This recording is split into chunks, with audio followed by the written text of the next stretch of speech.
It's the White Noise Podcast from Visual House Studios, motherfucker.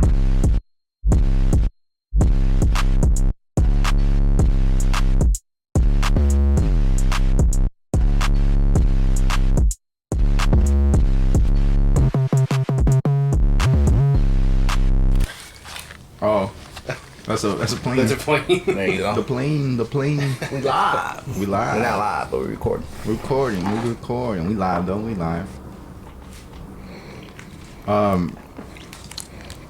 I've been what's it called? I just moved recently, right? And distance wise from my old apartment to my new house, I'm only like, let's say 5 minutes if all the lights are green, maybe 10 if I get a slow driver or like I get a red light or something, right? So I don't feel too much of a difference because I know where I'm at now is so I went from San Leandro to San Lorenzo. I'm like, but I'm also like borderline like San Lorenzo and San Leandro. So like technically I'm Ashland. Yeah. So like You're so in that. yeah, I'm in that weird ass area. So cause I was trying to hook up my PG&E and shit, and they're like, "Well, what's your address?" And they're like San Lorenzo, and I'm like, "Well, if you look it up on GPS, it says San Lorenzo. Yeah. But on like PG&E, I had to put it through like Ashland, which is kind of funny. Yeah. But the reason being was because I've been driving a lot more because a lot of the stores that I go to are closer to my old apartment, but it's only like a 5-10 minute drive, right? Mm-hmm. But I feel like I've been driving a lot more. My job is a lot farther now because I'm doing elementary this year. Yeah. I'm not gonna say what elementary, but I'm doing elementary this year. God bless you. Yes. And so I also live farther. So I went to work on Friday, and I didn't expect like too much traffic because it's Friday. A lot of kids are still not back in school yet. Yeah. But I'm just been driving a lot more, a little bit more than usual, right? And I feel like just nobody has somewhere to be. Like, I feel like everyone's just kind of like an NPC driver. You know what it is? It's the Teslas. I think there's so many Teslas now driving 65 miles an hour that nobody's like driving faster than that, and we all get stuck behind them. Yes. Yep. Yes. Yep. And then like, I'm like, I feel like I look crazy, right? Because on Friday it was like a minimum day because it was like more like a prep day, so no students. Yeah. So I was trying to get out of there before 5 hours, or 5 hours in like 5 minutes, because I was like, if I work more than 5 hours, they're gonna make us take a lunch. Yeah. And I was like, I ain't trying to take a lunch if we only gonna be here for 5 hours and like 5 minutes. I still have to take a lunch. Yeah. Once I hit that 5 hour mark, I had to take a lunch. Yeah. Yes. So I was like, I'm trying to be out of here. So it was 12 o'clock, right? I started at 8:15, and I'm clocking out at like 12:15. I was like, 1:15 is the max. I was like, 1:15, I'm out of here, right? I was like, I'm not trying to take a lunch. So I got out at 12:15. So I'm on the freeway, and I'm not in a rush, right? But like, I am trying to get home because I just moved in. Oh, I actually was trying to get home, but I was trying to come here because I was gonna borrow the leaf blower. Yeah. And I was gonna clean out my garage. So I was like, if I go all the way from Oakland to Hayward back to San Lorenzo, so I was trying to knock that shit out, right? Yeah. So I drive kind of fast, not too fast where I'm like dipping in and out of lanes, right? I do that when I have to, because sometimes you do just to get out of that little traffic zone. But I'm just driving by these people, and people are just like nonchalant and just talking, having a good ass time. And I'm like, bro, like they're all in different lanes, but going the same speed. So I'm stuck behind everybody, and I'm just looking like, I'm passing them, like looking at them like with crazy eyes, like what's going on? Like, do they drive? Do they look as stupid as they drive? Type shit. Yep. Yeah, but they're just like hella like nonchalant having a conversation, and then look at me like all crazy. But I'm barely passing them, going like 75. I feel like that's not too bad. Especially go in the far to left two lanes, you know what I'm saying? Yeah, that's just me. It's Friday, man. Just, you know. I'll slow down. Friday fives. Don't worry, I'll slow down when I drive. You get in other countries too. If you like pass on the right side, you can get a ticket, or if you're going too slow in the fast lane, you get a ticket. We should have that here. Yeah. That'd be makes dope. sense. Yeah. I've noticed there's been a lot more like slower cars in like the fast lane? Yeah, the fast lane. Oh, I can't. I lose my mind. Yep. If you're going the speed limit in the fast lane, you're trying to die. In their defense, though, Oakland did just start doing the. Actually, never mind. I lied. Those are city streets, not Oakland, but San Francisco. Oh, where you going over the speed limit? The cameras, they have cameras now. Yeah. Oh, yeah. But I heard like about that. it's gonna start like in other cities. My car, when I'm gonna come up on a light that like takes pictures, it warns me, which is pretty cool. The either maps or Waze will let you know what corners have them. Yeah, I don't even gotta have CarPlay. It automatically really? tells me. Yeah. But sometimes like it does it when it thinks it's doing one, and I'll be like, "What the fuck? Like, is my car cool?" Right? Because I forget like it's a certain tone that does it. Yeah. But like yesterday, I was in Fremont. There was hella of those motherfuckers, yeah. so it kept going off all the time. And I was like, "Fuck it, I'd rather it tell me," you know? Yeah. Yeah, it was pretty cool. Yeah. Don't want one of those like letters in the mail like, yo, blah blah blah. I went shopping yesterday because it wasn't really shopping. It was more like house shopping, right? Because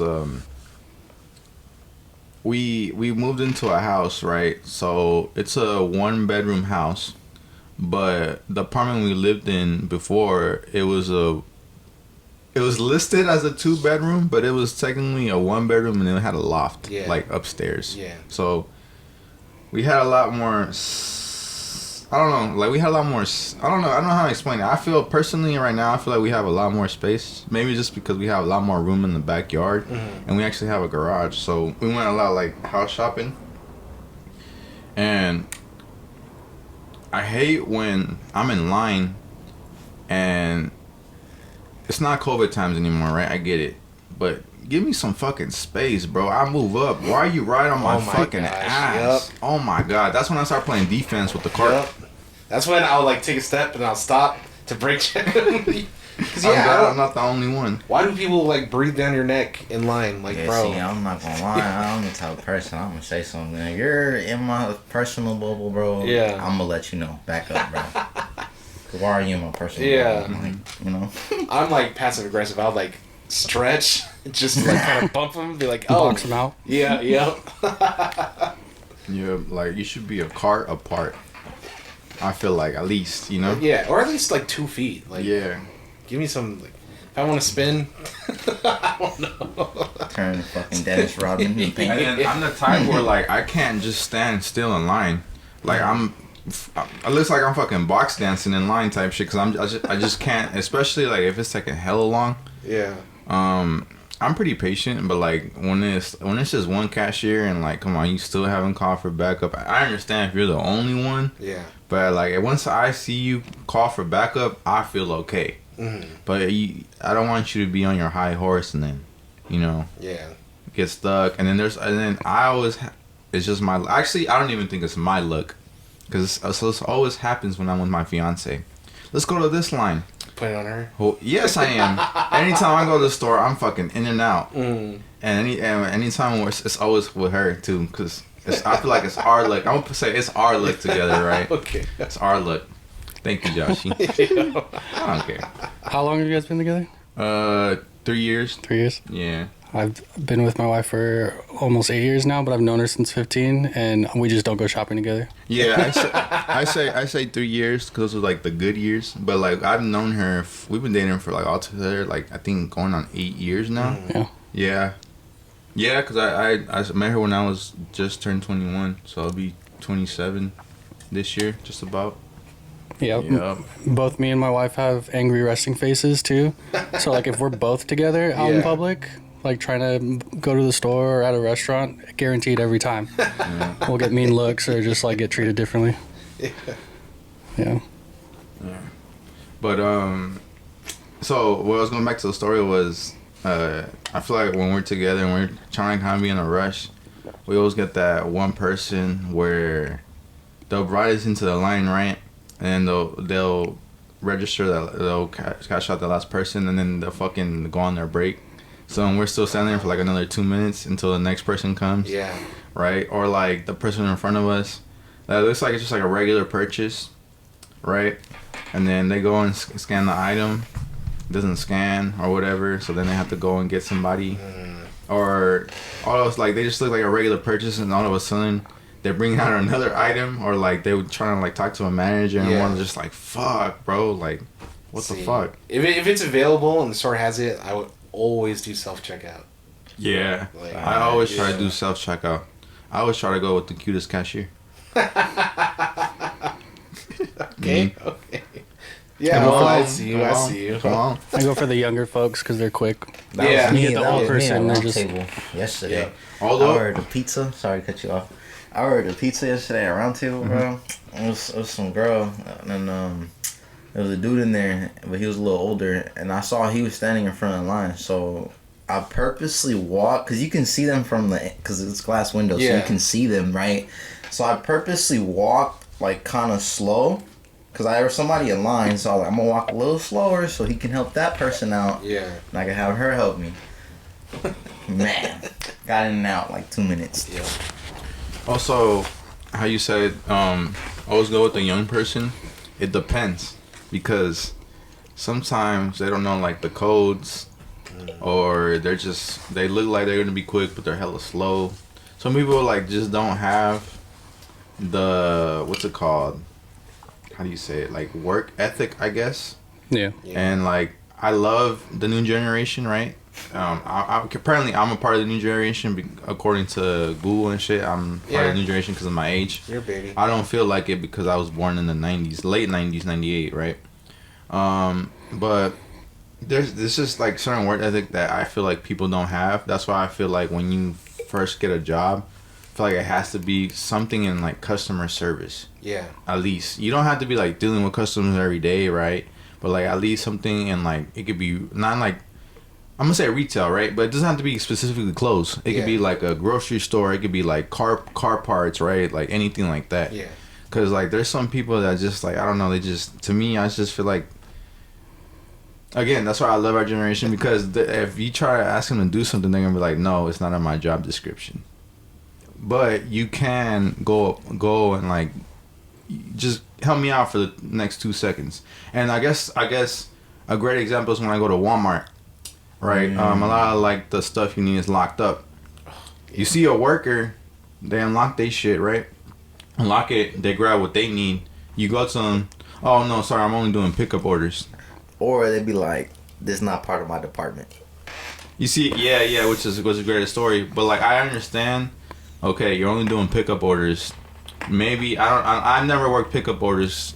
I work retail. I've never worked pickup orders like that. My pickup orders were all retail, so like I had time to do them. I know a lot of people do pickup orders now, but it was just like, come on, like you had already unlocked it. I was literally like a step away, just unlock it for me. You see what I'm saying? Yeah. And I get it. That's why I love the new generation too, because like if it's not in their job description, they ain't gonna do that shit. Yeah. So he was like, oh, I'm only doing pickup orders. My bad, and I get it. But to me, I was like, fuck you in my head, right? Because, like, to me, I have the work ethic, so like, okay, I got you real quick. Boom. You're right there. Yep. And then I know there's going to be that person, well, what happens if another person sees you? I got them too. Boom, I got you right there. Like, they're like, what if another person's, boom, I got you right there. Like, I've done that. Yeah. That's why I'm saying I have that work ethic. Maybe I'm just being a sourpuss, but that's just me. Now, I've noticed your generation kind of, if it's not within their, like, you know, stuff, like, they just pass it off. Mm-hmm. I think COVID had a little bit to do with that. Yeah. And then the instant gratification of the internet. Yeah. Like, older generations didn't have that, so you had to work for everything. Yeah. Even if it was, like, you know, going to the store, renting a movie. Like, you had to work. You had to go and to a place, pick it up. Like, my first job was Nations. And I remember on my first day, this guy came in and he ordered with me, right? And he was like, so let me get a little background. Let me get a little background before I go into the story, right? So if you come in, you order, right? dine in, you pay right there. You order online, or you call on the phone, right? You pay in the store.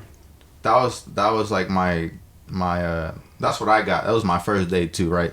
So this guy comes in. I already knew he was drunk, but I was going by like the store rules, right? So he ordered dine-in, right? And he goes, "Fuck, I forgot my wallet."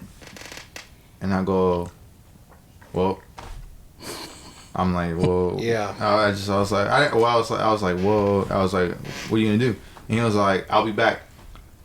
I was like, how I was like, "How long?" He was like, "I'll be back." He didn't say how long. Yeah.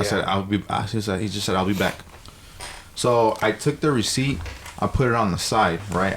So it's like a void. So like it never happened, right? So I continue to do my orders. He comes back like a whole, like 45 minutes later, right? And he goes, "Hey, I'm ready. I'm here to pick up my order." And I go, "What order? You mean this order, right?" And he goes, "Yeah." He was like, "I said I was gonna come back," and I was like, "I asked you what time." And he was like, "Nah." He was like, "You got me fucked." I was like, "Okay." I was like, "Oh, my bad." I was waiting. You didn't come back, and I was like, "I'll put it for you right now, right?" So I already put it for him right there, right? And he goes, "Nah, you got me fucked up. Like you should have my order ready, this and that." And I was like, "Well," I was trying to be like cautious. I was like, "I don't." At Nations, you order the burger, and once your burger's ready, you put it in the bag and then put it under that light.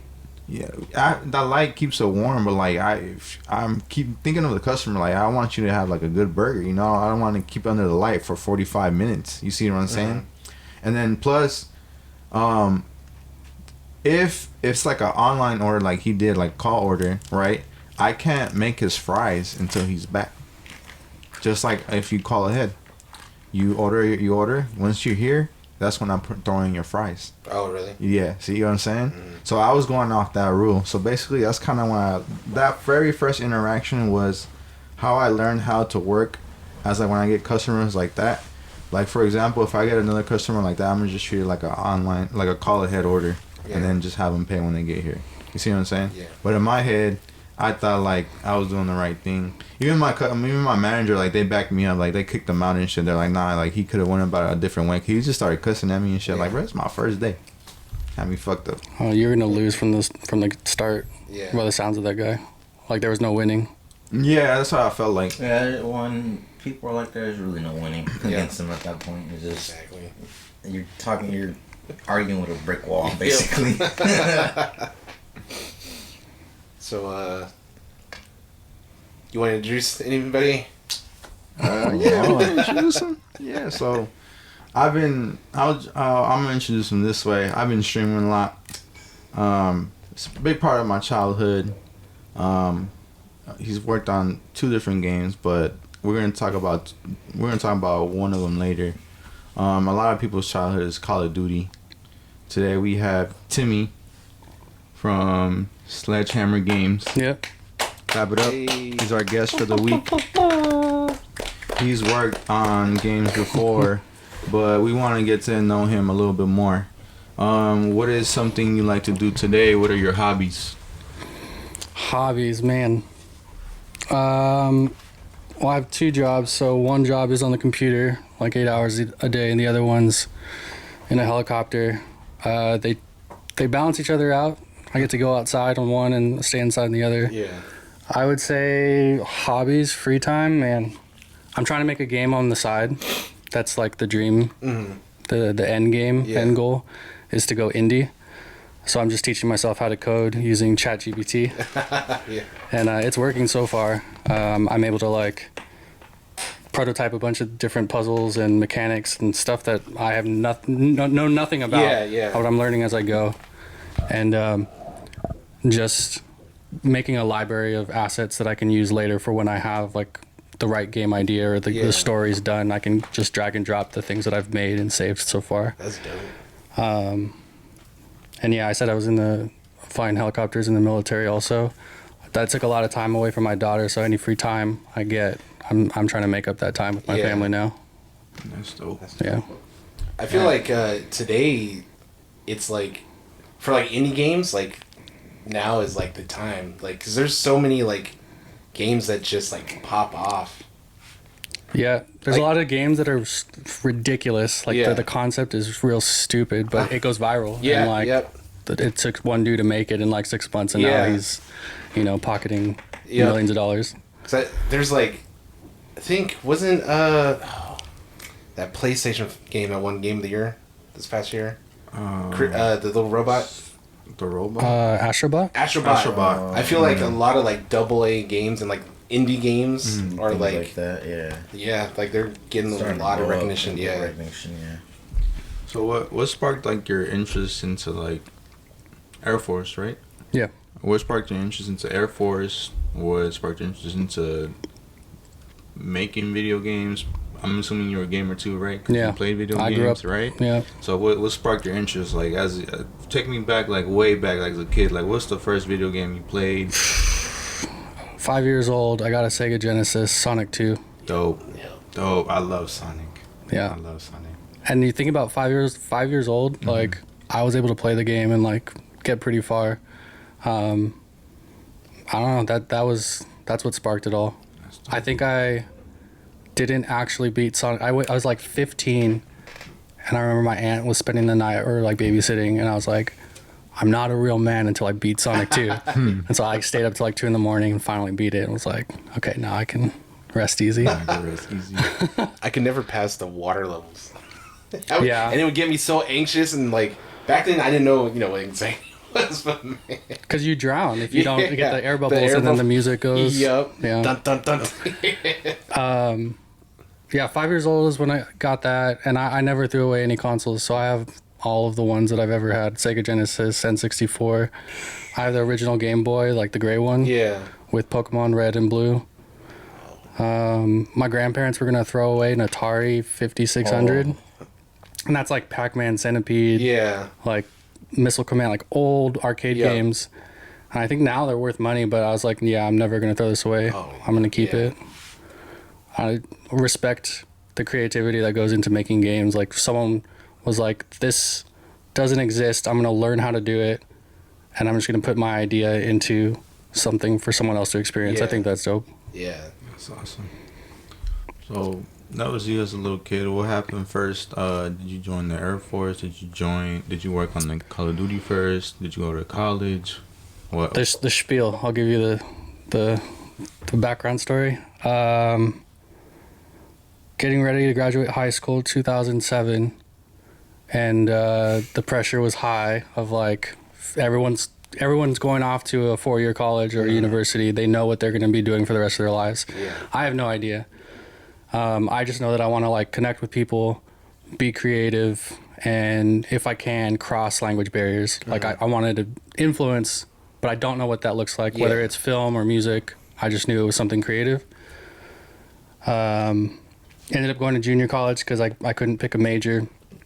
Did 2 years of general ed and tried to transfer to a UC, and all the UCs were like, nah, dog, you got to pick a major and have upper division classes. And I'm like, well, nobody told me. So did a third year of community college down in Orange Coast College down in LA. And I took just electives, so just art classes. Yeah. And I had one art class, my first drawing class, where the teacher's like, "Hey man, you can do this for real if you want." I was like, I don't know what that means. Sure, thanks. 1920. Because it was like drawing. Like I'm not gonna. Yeah. Am I be Van Gogh? Like no. And so then my sister got into Academy of Art in San Francisco for fashion or merchandising or something, marketing. And I took a tour of the school, loved it, loved the location. They didn't take any of my credits, and it was a 5-year program. Yeah. So it took me in total 8 years to get my bachelor's. But I tell everyone this, like, I don't regret it at all because I figured out what I wanted to do. When I was at community college, I like switched majors 4 or 5 times. First I was astronomy, then physics, then film. And then at Academy of Art, I went into animation because nobody tells you what video game stuff is. You just think Pixar animation, that's video games.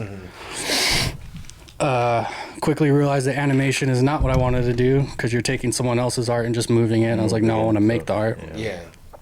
And then went to 3D modeling and then landed as an environment artist my major is like something super long. I don't even remember what the title is, but yeah, even in college, there's no like set pipeline for video games. They're kind of making it up as we went, at least back in 2010. Now there's all kinds of like game colleges and stuff. Yeah. Graduated 2015 Academy of Art, a year and a half and hundreds of applications, not a single no or a response sometimes. I think I got 5 no's out of like hundreds of applications, and the rest were just ghosted. And then I finally got an offer, a temporary contract for NCSoft. It's a PC game company. They're partnered with ArenaNet, I think. They made an MMO that was similar to World of Warcraft. I can't remember the name. But it was a mobile game that never came out. And it was a temporary contract for 6 months. Yeah. Got extended to a year. And they were going to offer me a full-time position because I did really well. And then, like, the next week, they laid off half the company. Yeah. But that was my foot in the door. So, yeah, I got that job. And I remember getting the voicemail from the recruiter saying, hey, you're hired. And I got all teary-eyed. Yeah. I was like, I don't have to work in restaurants anymore. I don't have to wait tables. Like, thank God. Like, 9.5 years, and finally It paid off. it paid off, and I got my foot in the door. And then from there, I just was like, all right, what's the next goal? I have this degree that I need to pay off, and just getting in the industry is not where I want to stay. Yeah. And I don't really care about mobile games. What do I want to actually do now that I'm here? And I knew Call of Duty was the end goal, so I wasn't good enough to get hired there, and it took 5 years going to different studios. I worked at a VR studio down in LA. We did a Walking Dead game, VR game. They're famous for the Creed VR boxing game. And that was the first time using like next gen graphics type stuff. Yeah. From there, I was there for a year. Then I went to Cold Iron Studios, which was in San Jose, and we made the Aliens Fireteam Elite game on Steam. That's funny. That's hard. actually I like the game. Have you guys played it? Yeah. Yes. Oh, for real? Yes. No way. Yeah. That's awesome. That one is I have a little bit more pride over that game than I do Call of Duty, only because the studio was like 23 people when I joined. And there were maybe 4 environment artists. Yeah. And so an environment artist, I'll just explain, they make everything that you see in the game except for characters and like weapons or items, because those are specialized teams. But like someone has to put the sky in, someone has to put the floor, buildings, rocks, little pebbles, like scratches on the door. All of that is environment art. It's visual storytelling. So I did my homework a little bit, but it's because you sent me the cheat sheet. Your position is Sledgehammer environmental Environment art, right? Can you explain that to us? Dumb it down for us. What, like, I know you just said like a little preview, like it has to be a rock, a pebble, right? But like, what's the process of that? So there's a game designer. There's game design. That's one job. Environment art or 3D art is one job. You have character artists, and then like special effects, animation, and we all work together to get the finished product. But I'll first talk to concept art and a game designer, and we're trying to come up with what the level's going to look like or what the room environment's going to look like. And the concept art will do a lot of the heavy lifting, so I don't have to guess what it's going to look like in the end. But the game designer is literally designing the game. They are figuring out what the puzzle is. They're figuring out if it's a shooter, like what the line of sight is when you first enter a room and where the enemies spawn, like what your cover looks like when you're peeking out and how far down you can see across the map. That's all meticulously laid out by a designer using just like gray blocks. They call it gray boxing. Yeah. So they put like Lego pieces that are just cubes and spheres and basic shapes, and I'll get a map. And it's just that. It's all gray with very basic geometric shapes. And then we'll sit down with the concept artist, or I'll just sit down with the designer, and he'll explain his vision. And I go, okay, cool. This cover piece, how much wiggle room do I have to change the silhouette? Because the silhouette's what's most important. Excuse me. And sometimes he's like, I don't want you to change the dimensions at all. So if it's a box, it needs to be look like a box. Sometimes it'd be like, it can be as tall as you want. Cool. Now it's a statue. Like it's up to me to kind of, my end job is just to make it look cool. But I take all of his gray cubes, figure out the theme of the map with the concept artist, and then I make the art and swap out all the gray cubes for the final pieces. And was that the same with Call of Duty as well? That's the general process at all the studios. Yeah. And then what games did you work on Call of Duty? Because Call of Duty is a big franchise, right? So what games did you work on personally on Call of Duty? The first game I worked on was Call of Duty Vanguard. It's a World War II one. Mm-hmm. Yeah. That one, I worked on a handful of maps. I was still very new, so I didn't get like huge areas, but I can, go through the campaign. I was single player, not multiplayer. So we have multiplayer environment artists and single player environment artists, and we'll help each other out, but we tend to focus on just one area. So I like single player because it's the story part of the game, and that's visual storytelling. That's what I want to do. I worked on Vanguard for about a year, and then I joined the military. COVID hit. Right now, I can say that the new one that's coming out, Black Ops 7, I worked on my first multiplayer map, and a big chunk of the map. That's awesome. How much? Last question you guys can ask. I don't know if you have any questions. I got a few. How much is it creative? And you answered a little bit. Just to piggyback off my question. You're using the game developer's cube, and you make it as big or small as you want, right? It's as big as you want. It might be a statue, right? That's your creative side. How much are you using your creative versus like the technical part of like the game development? Like, am I limited? Yeah. Good question. It depends what studio, like what the game is. Like mobile, super limited. Like I would go and they wanted me to make it was a gangster, like the game was like different gangs making products and shipping it across the world. It was a weird concept, but there was one of my first things I had to model was a duffel bag with money in it, and I made it super complex, super detailed, and I like checked it in, and my boss is like, "Dog, this is a mobile game. Like, it's gonna be like 2 pixels on the end of the screen. Yeah. So you gotta like dumb it down." And I was like, "Oh, okay." That's a gut check there. Call of Duty, they try and get, they want the game to be able to be played on like the lowest system. So right now, I think that's PS4. Yeah. A lot of people are still on PS4. Yeah. Yeah, and you're thinking worldwide too. Like you want to, get the game to as many people as possible. So even like Switch, right? What's that? Even like Switch, like Nintendo Switch, or no?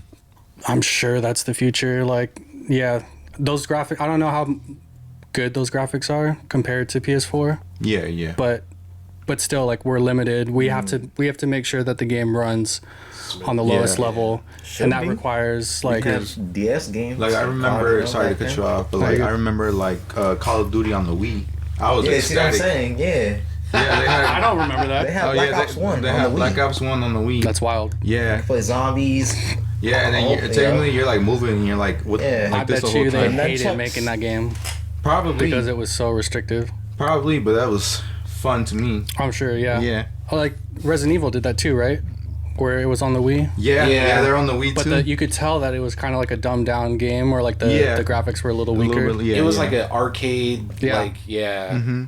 like arcade shooter. Yeah, but like me and my brother were like 1v1 and we get like quick scope, like for real. Well, I mean, literally, because like one controller you're moving with the joystick, and the other one you're actually like moving, this, aiming at the TV at the little bar. Yeah. Yeah. Dope. So we do get restricted for sure.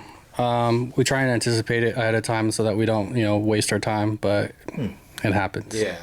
That's also a good thing though, because that kind of gives you a gauge of kind of how, I guess you could say, it gives you more ability to work on lower games and bigger games. I guess that makes sense. it definitely like sharpens our skills. Yeah, that's what I was gonna say. It sharpens your skills. Yeah. That's what I'm trying to say. There you go. Yeah. Because I can adapt, you know, to different. See? Yep. There you go. And we don't mean to bombard you with a whole bunch of questions, Yeah. but our audience is a lot of gamers, Bring it so on. like we want to pick out your brain. So Yeah, like the guy, you have your questions. I was talking to my cousin about this the other day, but because I heard that you work on maps on Black Ops 7 or one map recently, but I don't know if you can answer this, but one of his questions was, are there any OG voice actors that are coming back? I can't answer that question, but also I have no idea. You have no idea? Okay. And then my question was, I guess kind of how was it for you switching over to, you know, I guess video games in a sense, working on, you know, what you do for a living now in a sense, you know, the Air Force. Like how does that? Is there any difference? Do you feel any difference in terms of switching over? Like, is it? Oh yeah. And then do you like example the things that you see in the game? Obviously, do you see that like in your day to day? It's like it's legit. Well, I actually just had the Call of Duty developers come and do a tour because a lot of them had never really been. Some of them had not been on the military base. So I'm like, how do you? We're right down the street. Like, come step inside the helicopter. Like, hold the weapons we have, and like meet all the people that work here, so that you can, you know, get a sense of what we're trying to do in the game and how realistic it is in the real world. Like, it's pretty close. Mm-hmm. Differences. You know, working in tech, you gotta be professional, right? Not that you're not professional in the military, but there's a lot of things in tech where like, you gotta, I don't know how to phrase this. You gotta be sensitive to everybody. You gotta be accommodating, and you know, you definitely don't want to offend people. And in the military, that still exists, but there's more a sense of camaraderie and being a part of a team. So like, there's women that work with me, but we treat them like brothers because they're one big family, and the majority is male, and they love it. But there's way more banter. You know, we can be a little bit more loose because the job is extreme. It's very dangerous in general, and you know, to let off steam, we be playful with each other, and sometimes, you know, we butt heads because it operates like a family, and it's because we have to, because there's a level of trust that has to exist in the aircraft and the missions we go on, that like, if I don't consider you a brother, or if I don't treat you like a blood relative, then I might not trust you when shit hits the fan. Makes sense. Yeah. That makes sense. And I feel like that's kind of like sports teams. Yep. Yeah. So that's what I was gonna say. Similarities. Call of Duty. Everyone that ends up there wants to do their best. They want to show their best work. You know, leave nothing on the table.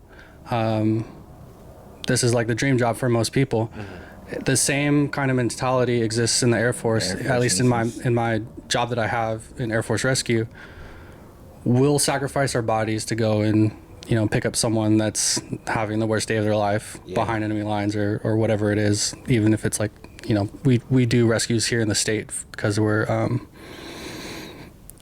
part of the California Guard, so we do stuff overseas that's well, combat search and rescue. But we do search and rescue here when, you know, they need us to. When you get in that aircraft, it's like, I'm gonna give my all. Like, I'm gonna not leave anything behind, not leave anything on the table, and I'm gonna be as sharp as I can, so that when the call comes for a real mission, nobody in the aircraft is going to hesitate on my abilities.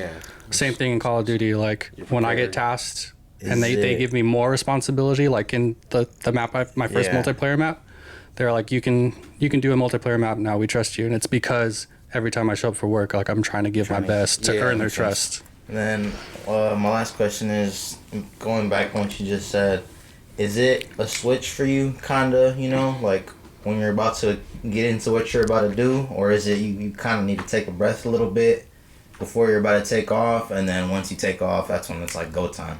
Are you talking military? Military? Yeah. So there's some people, you know, like in the movies, you see that they'll sit there and they'll take a breath a little bit, breathe, and like, all right, let's go. Or is it for you? You're just on go right away, or is it just you know? You have like a what's it called? Like a routine. Yeah, like a routine. Yeah. You do something like do you This, like the, snap music, twice, something. You know? Yeah. there's all this gear I put on, and I put it on this exact same way. Yeah.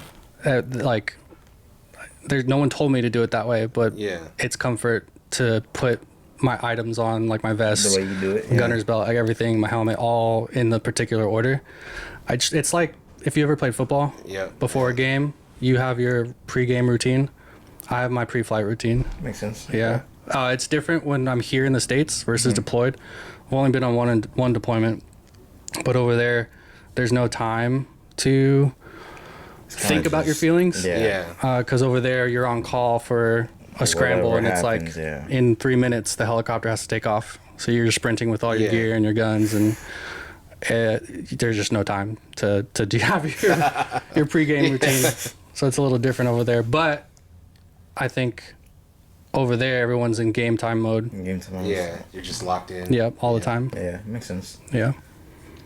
Was there stuff that you learned early on, like game developing, that helped you in your job with the Air Force? 'Cause you said you work on it, like... Yeah. In video games, your ego has to go, especially as an artist. Yeah. You can't have an ego. Yeah. Because your artwork's getting critiqued on a daily basis, and if you put your emotions into your work, then you're just setting yourself up for failure. Because in order to get better, you have to be critiqued. Yeah. And you have to get your flaws pointed out. That transfers to the military, because you got people higher up than you that might be younger than you telling you what to do, and you can't take any of it personally. You have to trust that they're not telling you to do something because they don't like you. Yeah. It's for the greater good. Yeah. So you can't have any ego there either. Yeah. I think having an ego will probably kill you in the military. If you're doing dangerous things. Yeah. That makes sense. I have another question. It's a good question. Do you have any more questions? Oh, you go ahead, yeah. I have a question for you, and it's maybe for the audience who's maybe wanting to work on a video game, who's maybe wanting to develop a video game, who wants to create their own video game, who maybe wants to maybe not so much work on video games, but wants to create the art for video games. What is your advice to them upcoming? Because I feel like right now, as a Twitch affiliate, I feel like Twitch is really giving the spotlight to a lot of like non-big streamers.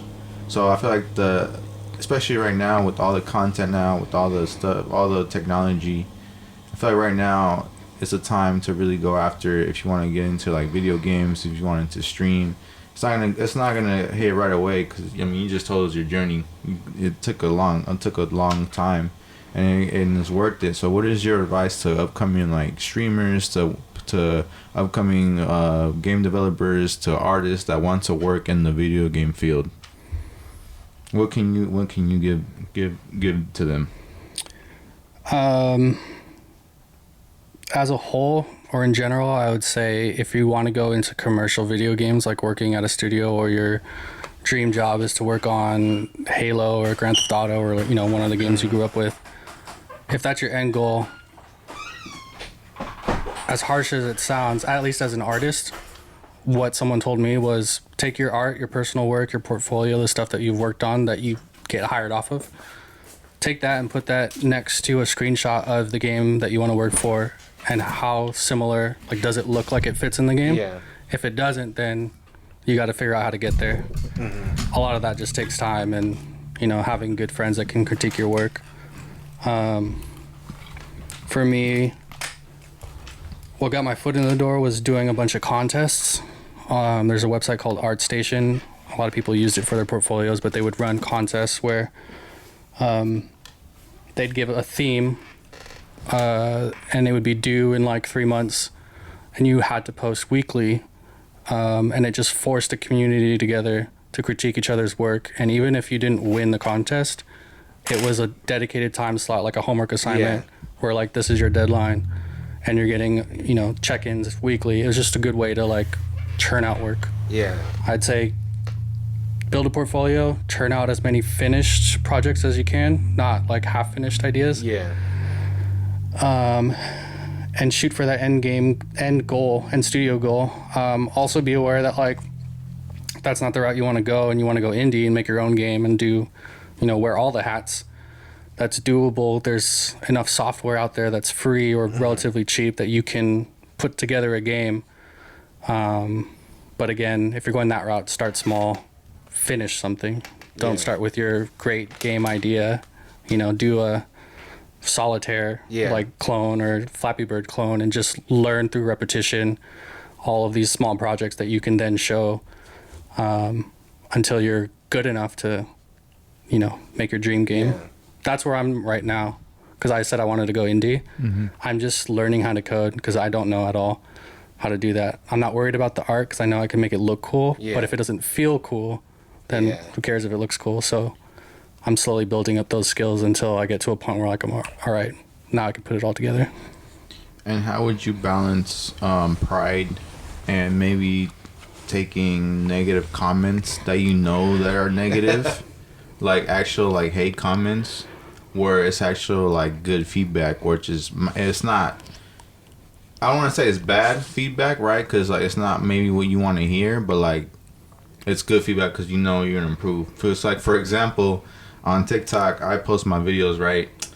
I got a comment on one of my videos, and it really, I take a pride in all my videos, right? And it's kind of one of the first videos I had posted on TikTok, and then he commented, "You're not him," and I took that personally. So I took that comment and made it into a meme and posted it on TikTok. And now that TikTok has the most views on one of my TikToks, right? So it's funny to me.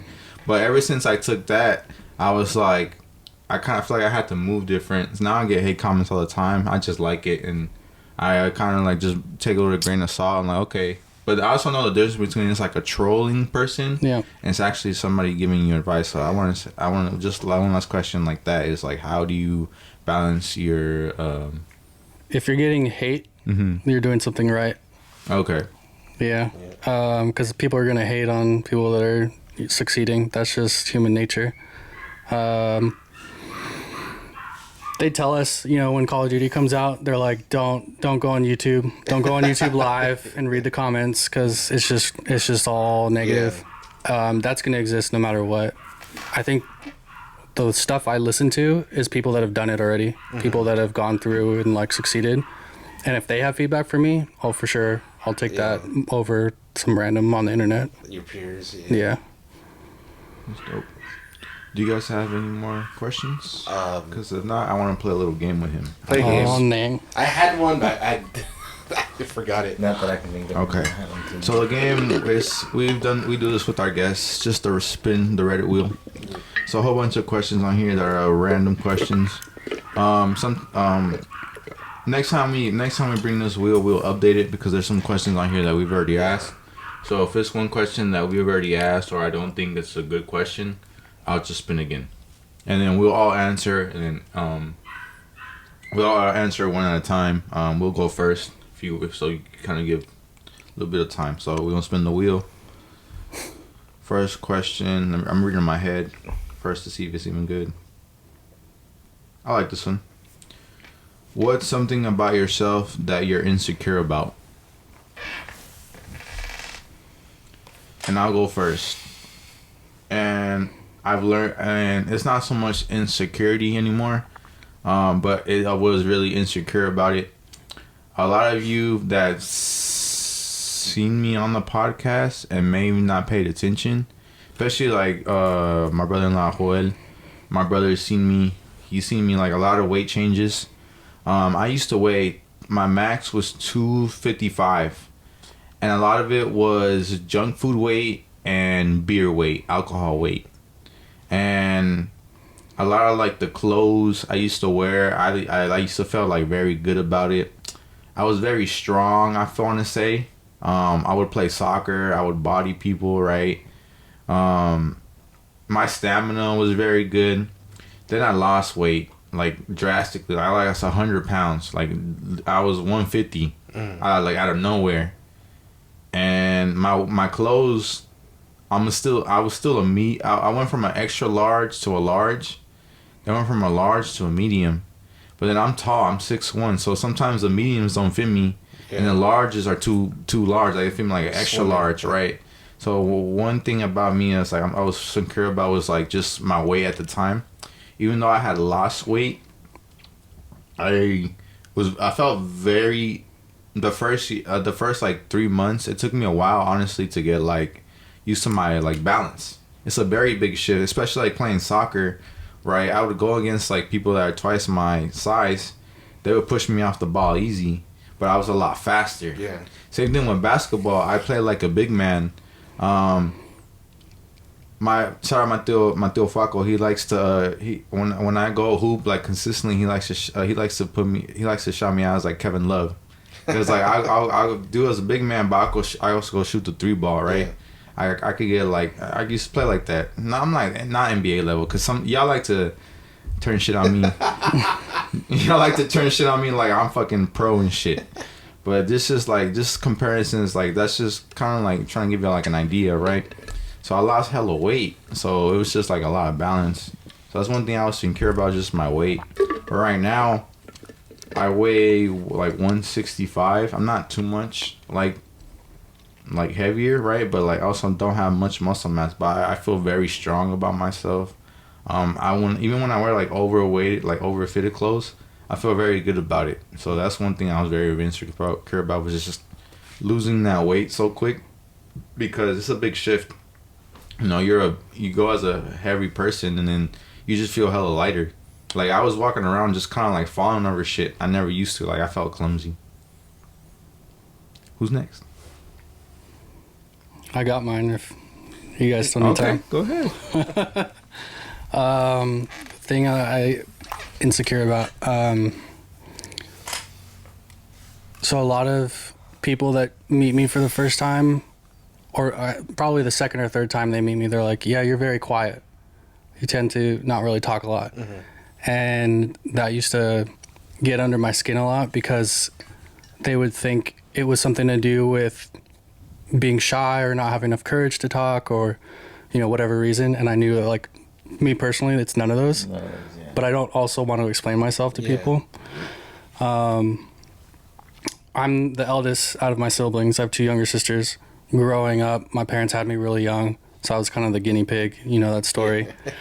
And the way I was raised was you don't talk to adults unless they talk to you first. Mm-hmm. You don't speak unless you're spoken to. So I was like 24, 25, hanging out with one of my cousins, and he was like, dude, I thought you were a mute growing up. Like, I thought you physically couldn't talk. I was like, damn, that's so sad. And then it got me realizing, like, people probably still think I just don't talk. Yeah. And as I got older, I guess one of my biggest pet peeves is just like wasted time, and I started learning about stoicism and stoics, and the idea that, like, you don't have to be the loudest person in the room to have people listen to you. You don't have to, raise your voice. Or I just really like that mentality. It also feeds into like not wasting my breath, not talking unnecessarily. Yeah. Because there's some people I know, they just talk to talk. Or they'll repeat something that was just said, and it's like, do you have an idea behind that, or are you just a parent right now?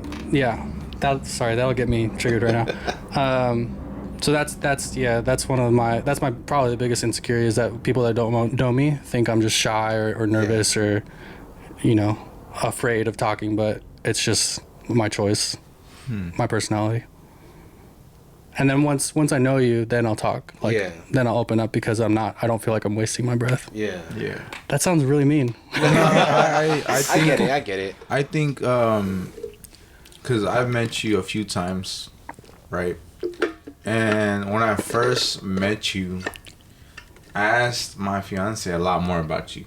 I was like, because I hadn't seen you before. Because this random guy. Yeah, I was like, wait a minute. I thought, no offense, I thought Tati was a single woman.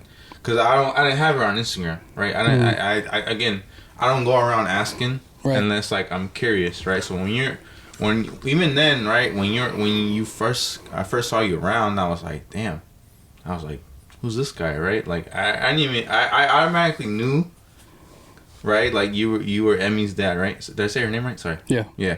So I automatically, once I saw you, I was like, oh, that's Emmy's dad. But when I talked to you, I was like, you're Emmy's dad, right? And you were like, yeah. And it's just, I felt like, I think it's the way you carry yourself. I think you carry yourself very well, and then I feel like a lot of people don't get to know you right away, right? So then they ask people about you, and then the Iron Man go, "Oh, he's in the Air Force." So I feel like it kind of like intimidates people. It didn't I could see that though. Sorry, it didn't intimidate me, but I just feel like when I talk to you, I feel like I can't waste your time type shit. Mm-hmm. Wow. That's why I feel like that's why remember when I was gonna ask you that question earlier? Yeah. Yeah, that's why nobody wanted to ask you that question. They didn't feel, they wanted to see if you were comfortable asking me that question. That's why when I was like, fuck it, I'm gonna just go up to and ask him. You see what I'm saying? Yeah. So I think it's just the way you carry yourself. So I feel like it's your own security, but I feel like you should feel proud of it because I feel like a lot of people look up to you in a sense. I'll take that. Yeah. Yeah. It's definitely there's respect in there. Yeah. It comes from respect because of the way I was raised, but then you add the military on top of it, and it's like, you Discipline. Yeah. Yeah. Who's next? I could go up. Go ahead. I've said this before. I mean, I'm a big guy, but even when I wasn't big, I was always like, I sweat. I'm just a sweater. Just a sweaty guy. So like when I hoop, like I know like the back of my shirt is just soaked. moist. Yeah, and like I know like the dude defending me is like, oh come on, and like I'm just like, man. And as soon as we're done hooping, like I change my shirt, like especially like on days like this, like I just know like, people are gonna see the shirt and just see like, so it's. Like even now, I'm like, it's getting a little warm in here. Do you ever, not to like go off topic, but do you ever like put on deodorant after like a shower or something and immediately it triggers sweating for no reason? All the time. I don't science, I guess. When I was in high school, or it was like late middle school, early high school, it had to be puberty. Because like me and a couple of my friends, like we would just be sitting in class and like it could be cold outside, it could be hot, like we would just sweat. And then we started using this deodorant called Certain Dry. And that shit will like, I don't know if it like clogged your pores, but like it hurt like your armpits. It would stain like black shirts. I'm like, I can't do this anymore. And then finally, it had to be puberty because then the old deodorant that I used to use like finally started to work. But man, when I tell you, like sweating has had a hold of my life. That's been a chokehold. Poor Nelson. Yeah. Go ahead, the guy.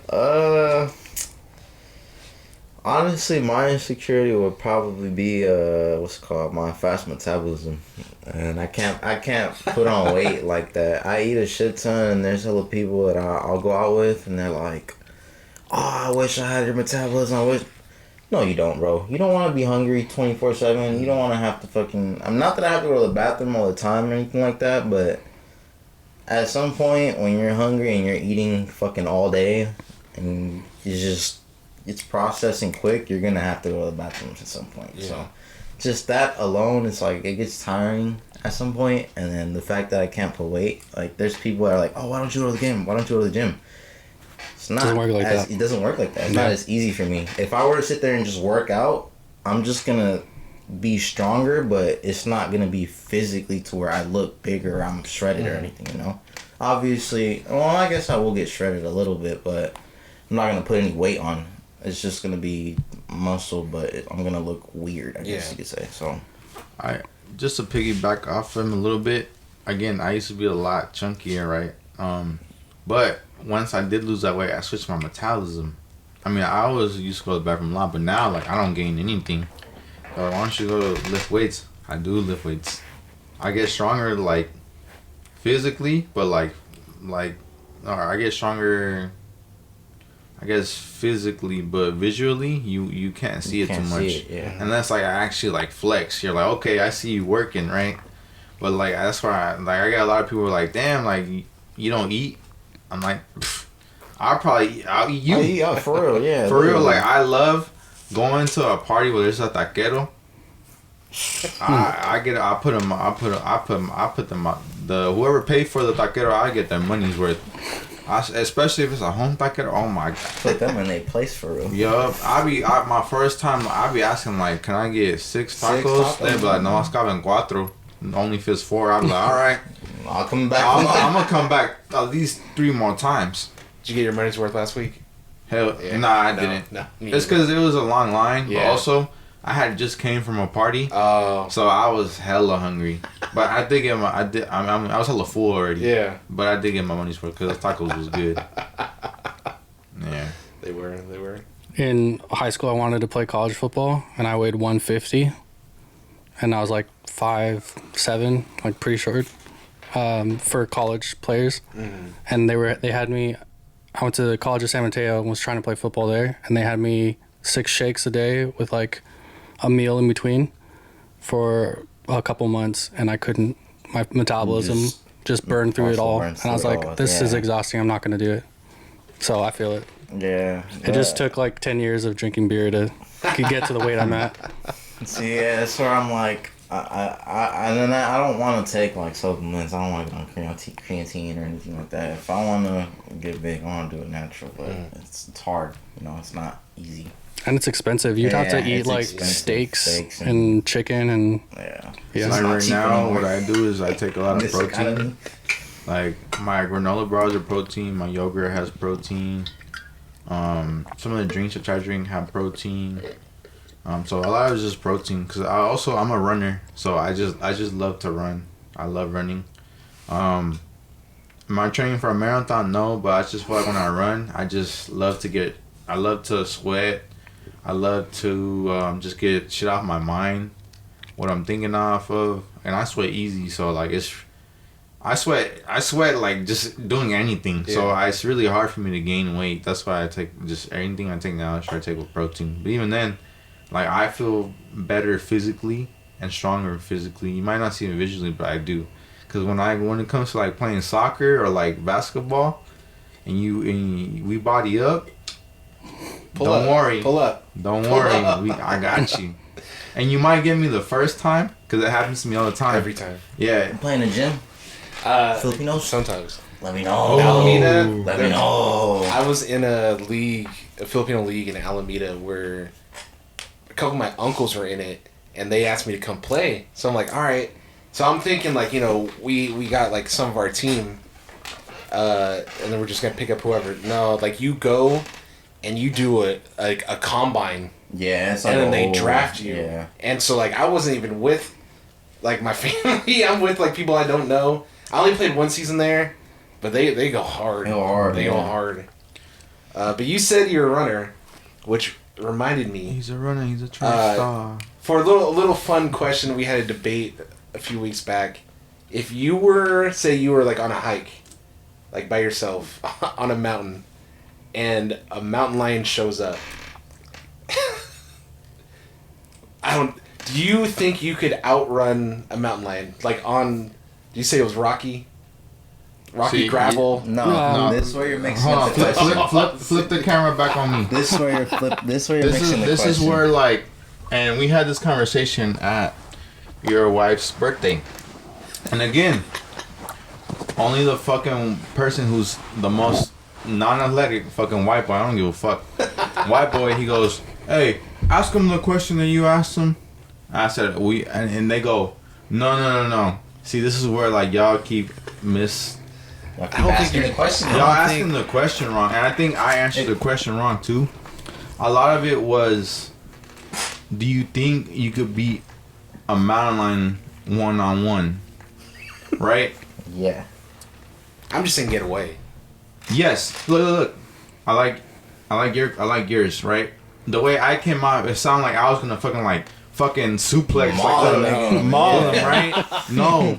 I was answering, I was like, do I think I could survive a mountain lion attack? Yeah, yes. survive. I think you said you were outrunning a mountain lion. I think that's what it was. That's what I had an issue with. I was just saying, like, I'm not gonna outrun it. I'm just saying, like, if it's running after me, I'm not gonna run in a straight line.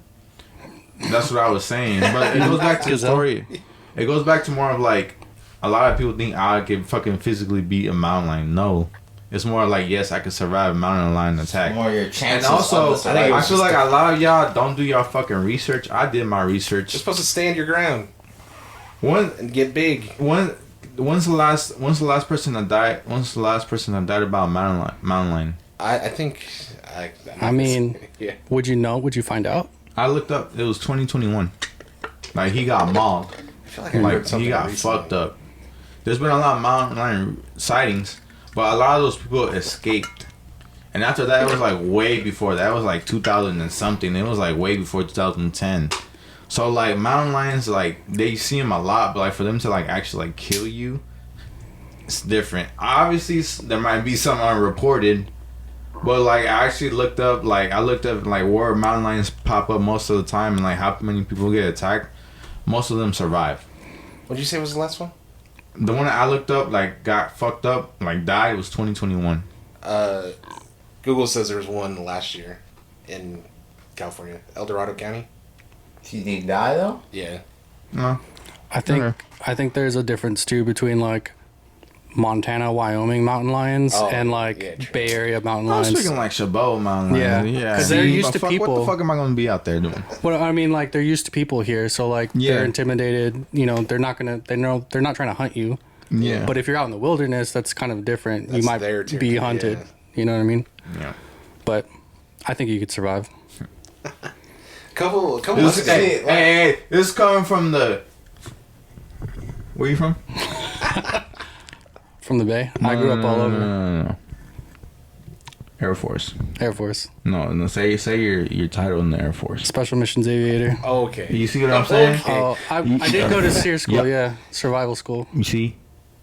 This is coming from a guy who came from survival. There was school actually a in mountain the lion when we were Air out there in the Force. field that walked by us, and our guy really? was like, "Just don't move. Yeah. Stop breathing." This is my biggest fact check here, so fuck you. Well, no, because I was saying, yeah, you're supposed to like stand your ground, throw rocks, scream, try and like make yourself look bigger.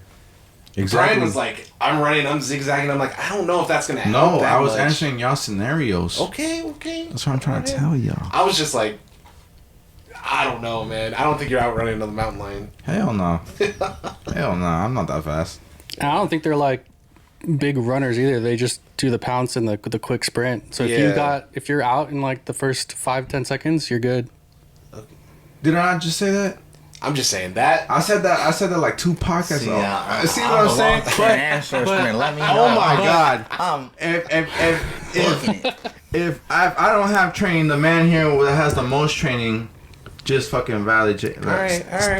Okay. If I were to fucking mountain lion a full Nelson and just. If I were to stand my ground though, if I miss gouging out its eyes or like if I have 2 seconds to hit it in the right spot, and if I miss, you're done. That's what I said. See, that's what we said. See, I'm telling you. That's what it seems too. Even if you do miss, it's like you still have a chance, but it's like you gonna come out fucked up. Yeah, you're not going 3 rounds with a mountain lion. Switch the camera back to Joshy. The Reddit will ask us another question. Before we move on, you're okay. You are walking out of a one-on-one. You're escaping a one-on-one with a mountain lion. You're not escaping a one-on-one with me on the court, bro. Bitch, lining up in the sand. I wanted like the beach TikToks. Boom. Making it known right now. If y'all want to challenge me in a 1v1, I'm telling you, you cannot guard me. Cannot guard me. Nah, I have no chance against you lining up, Joshy. Cause y'all gonna take that into another thing. I know y'all. But anyways, the Reddit wheel wants to know from all of us, but asking Joshy first, what is something you have 0 patience for? 0 patience for. Tesla drivers, Prius drivers, Ultima drivers. No. I hate. Okay, say it's like a late night run to Walmart, Target, whatever, and there's only one register, and it's not even like I understand the situation, But like, say like I'm just picking up deodorant or something, and somebody has like a full ass cart of like groceries and stuff. I'm like, I get it, but like, please just like look back and just be like, hey, I'll let you go first. I mean, there's a lot, but that's just something that popped in my head. I like that. You can pop with the corn to whoever you want. Shoot. Karen's. Oh yeah, yep. This lady in our neighborhood came up to my wife's door as she was parking, coming home from work, and like tapped on the window and was like, "Get out." And my wife's like, "No, Yeah. what?" Basically, the lady was like, "You need to move your car so that the car behind you has more room." And she was like, "Okay." Got out of the car and didn't move it. Yeah. I'm like, mind your own business. Like, Preach. who are you? Preach. I have no patience for that stuff. Especially if they're older. Yeah. I don't. That sounds bad. No. Like, respect your elders, but I feel like there's I don't know. They're not. The older they get, the less they care. Yeah. Yeah. Yeah. Like they have a privilege above everyone that I don't believe in. Yeah. Like they can treat you a certain way, but you have to give them respect. And then, unfortunately, there's like race plays into it too, you know, because of your background. Like, some people feel like they have the privilege to go up and talk to a stranger and tell them what to do. Yeah. I don't believe in that. Oh hell no. I'm gonna say for me is slow drivers. Get out of my way. I mean, I'm not smashing everywhere I go, but like Tokyo Drift. I'm at least going. Just know I'm at least going 10 miles ahead of the speed limit. Unless I'm in the school zone, because I'm an educator, I go a little slower, right? But I don't know, I after saw you school drive though, the other day. I mean, I don't know. After school, I'm off the clock. Get out my way. I'm trying to go home. Especially if you young kids just fucking talking, get out the way. Yeah. I'm trying to go home, man. Yeah. I don't know. Maybe I guess everybody has different homes, right? When I was at school, as soon as school was over, I was ready to go home. These motherfuckers stay at school, just want to fucking chill. Go home. What the fuck are you doing here? Anyways, another thing is, if you're in, if the mall, Ross, Burlington, Home Goods, all the stores I went yesterday, stay out of the fucking middle of the lane if you're just gonna fucking stand there and look at something. Move your cart. Target, Walmart, anywhere, grocery store, move your fucking cart to the side. Or if you're walking and you know people are behind you, don't stop. Don't fucking brake check me. I'm sorry. These people don't have no fucking courtesy. You got road rage, bro. I do. I do. But a lot of my road rage is, I want to say, justified because I have a dash cam.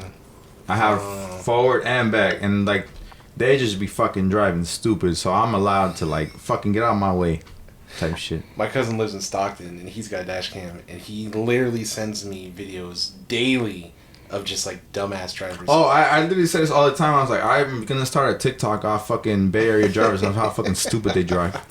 When people don't know this, when you're coming into a four-way intersection and you're gonna turn left and the car in front of you is gonna go straight, they always like wave you to go first. That's not what the DMV tells you to do. Straight goes The first, the person going straight goes first, and then you turn, and then they wave you, and it takes up time, and then people are waiting, and it's like it's just a rule that you learned when you first started driving. And it's like, you go, and then they go. People need to go back to the driving test. I'll probably say, I guess I just hate waiting for like just food and shit like that. So example,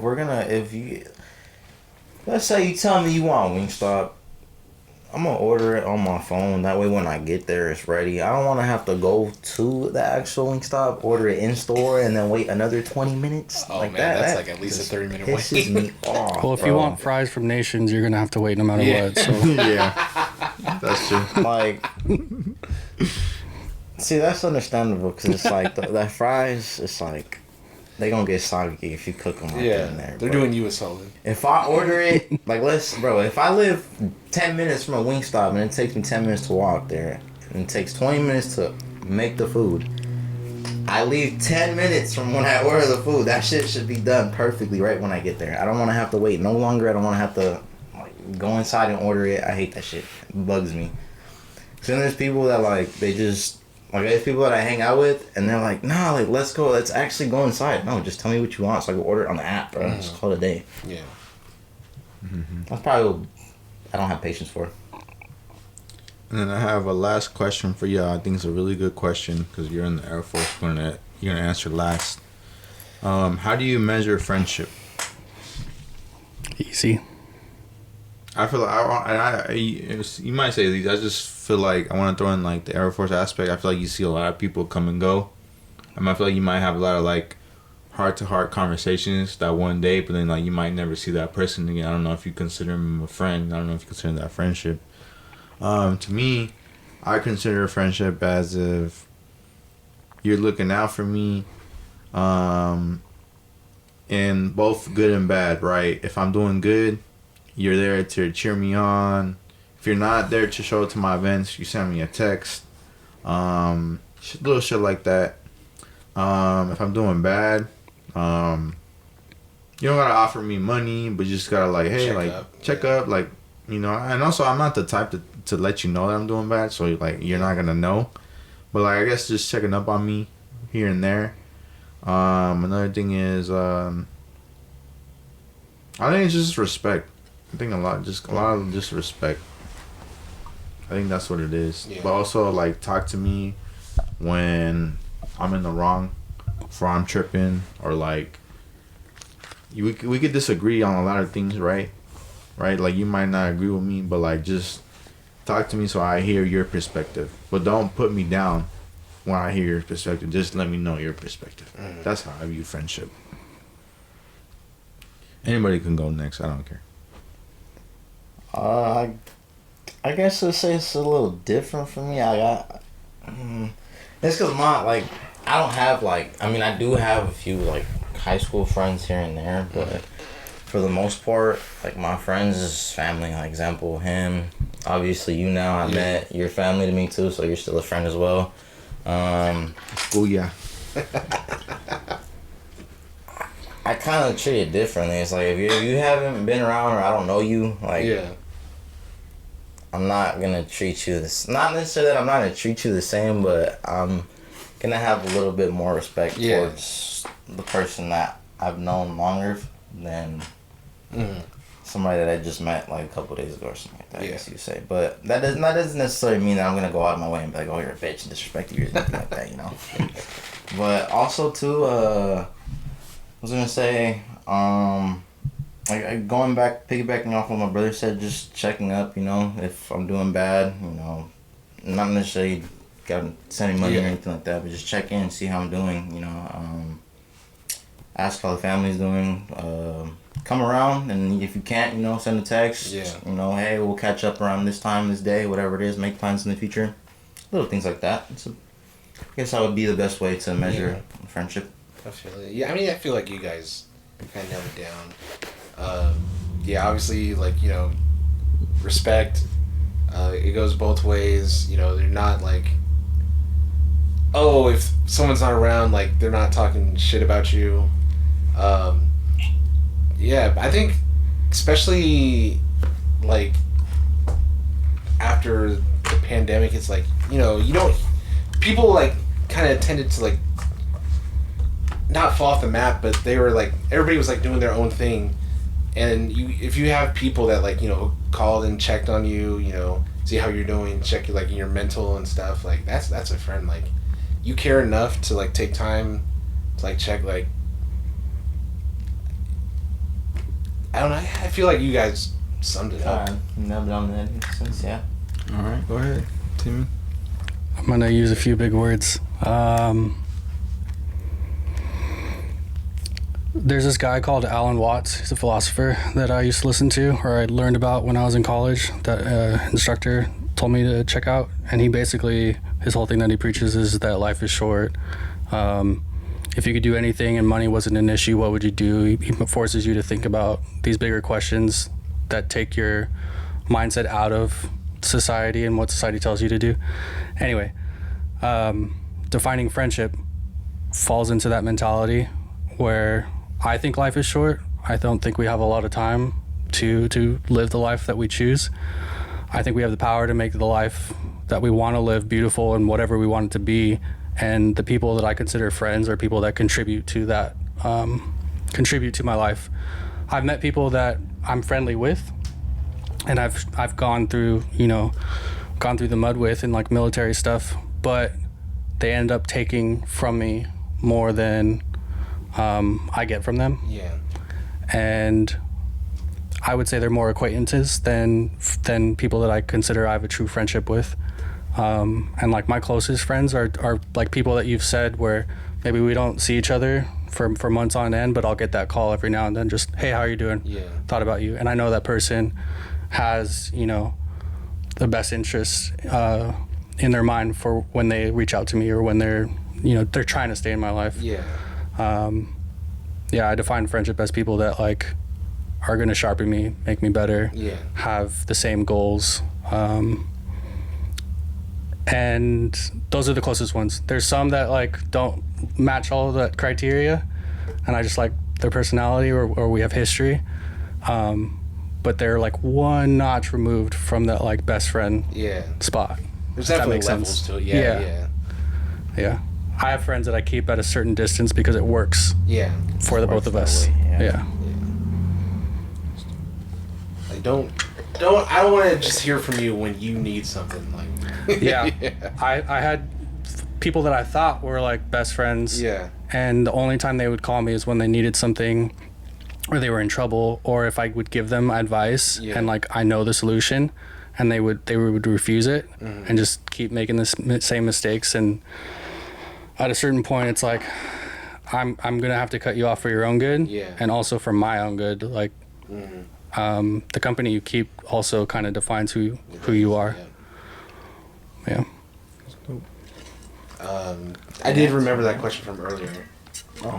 So there are some games out there where like the whole base is like creating your own game. There's like RPG Maker, that game Dreams, and then Fortnite. Was it like last year? You can like create like your own like game modes and stuff. Like, do you think that's like for people that are interested, like that would be like a good way to like kind of just get like a base of like if that's what you want to do, or like get practice. I don't know. If you're familiar with the game and the controls, and it's very quick for you to like churn out something, it's cool to get ideas going and like prototype stuff. But if your goal is to I know you're not like coding or anything. If you want to make it in the industry and like work at other studios, there's standards, software standards that like, for example, on any job application for me, I have to know Maya, 3ds Max, or Blender, which is the 3D software. I have to know at least one game engine, so like Unity or Unreal, and those are like basic requirements. So you could learn, in Roblox or in Fortnite how to make a game, but ultimately that has to transfer to the software that everybody uses in the industry. So I haven't checked out the modes, but I know there are people that like, I know some of our listeners are interested in like some of those things. There's one of my best friends' girlfriend works for. Sorry, I was snapping in the microphone. You're good. His girlfriend works for Roblox. She does something real high up in communications. She travels the world for them. But she was telling me that they had one dude make a game within Roblox that was just like farming. Yeah. And you had to be in the game because every now and then certain seeds would drop, and if you missed it, you couldn't purchase the rare whatever it was. But there's all these microtransactions in this very basic looking game that looks like trash. But for whatever reason, all the kids that play Roblox loved it, and in the first day made like $2 million. Damn, yeah. And now it's like their biggest money maker out of all the games that have ever been made within Roblox is this one guy. So who am I to say, Yeah. Anybody have any closing thoughts? You want to shout out anybody? I just have anything else? one last question too. I remembered. Go ahead. You say you're working on the maps, right? Is it the concept of the game? Is it going back on the old Black Ops? Like, are they bringing old maps back too, or is it half and half? Are you talking about the new one? Yeah. Can't confirm or deny. Can't confirm or deny. If you look at the trend of maps in previous games that have come out, they've done a lot of like remakes and stuff. So yeah. Okay. I don't see why they would stop. Yeah. Yeah. Makes sense. Any closing thoughts? Joel, fuck you. I ransacked your fucking fridge. We know you're a busy guy. We appreciate you. Yeah, we No, appreciate thanks the for time having for me. sure. Glad I got to do it. Yeah, Yeah.